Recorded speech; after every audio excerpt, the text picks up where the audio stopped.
Good evening friends. তো দেখো আজকে আমরা কোথায় চলে গেলাম। আমরা যাচ্ছি আজকে একটা সিনেমা হল। তো ওই সিনেমা হলে যাওয়ার জন্য আমরা এখন চলে এলাম টোল ট্যাক্সের কাছে। টোল ট্যাক্স পেরিয়ে আমরা চলে যাব কলকাতায় প্রথম ওই সিনেমা হলটায় যাচ্ছি। কেমন সিনেমা হলটাই প্রথমেই দেখলাম, খুবই সুন্দর ছিল। তারপরে আমরা এখন সেকেন্ড ব্রিজ দিয়ে চলে যাচ্ছি। সেকেন্ড ব্রিজের ভিউটা তোমরা দেখো, ভালো লাগছিল বিকালবেলাটা। তো আমরা একটা মুভি দেখতে যাচ্ছি, সেই মুভিটা কোথায় দেখতে যাচ্ছি তোমাদেরকেও দেখাবো, দেখতে থাকো।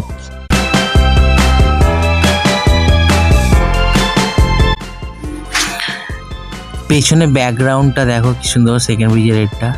ওটা ফোনে তখন ভালো লাগছিল, কিন্তু এখন দেখছি ভিডিও রেকর্ডিং করার পর একটু সাদাটে হয়ে গেছে।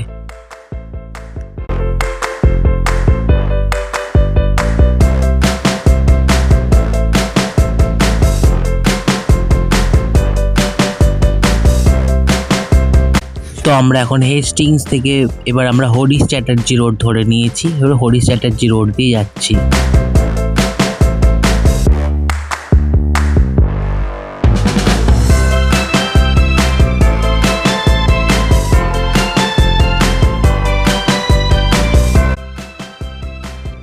রাস্তার কিছু ভিডিও, এগুলোই রাস্তারই ভিডিও করতে পেরেছি, আর তো কিছু ছিল না।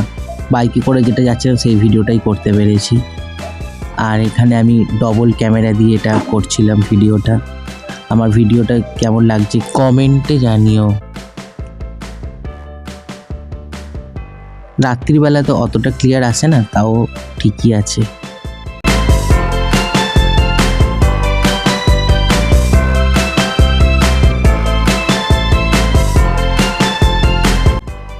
তো আমরা চলে এলাম রাধা স্টুডিও, এটাই সিনেমা হল।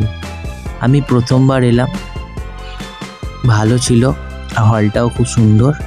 আর ভেতরে অনেক রকমের প্রজেক্টার, অনেক রকম মেশিন, আগেকার দিনে সিনেমা যেরকম শুটিং হতো, আর এই সিনেমাটা দেখতে এসেছিলাম। আর এই যে দেখো তোমরা কত রকম মেশিন, এইগুলো দিয়ে আগে সিনেমা হলে চলতো, রেকর্ডিং হতো, রেকর্ডিং মেশিন ছিল, ভয়েস রেকর্ডিং মেশিন ছিল। প্রজেক্টারগুলো দেখে অবাক, বিশাল বিশাল প্রজেক্টার।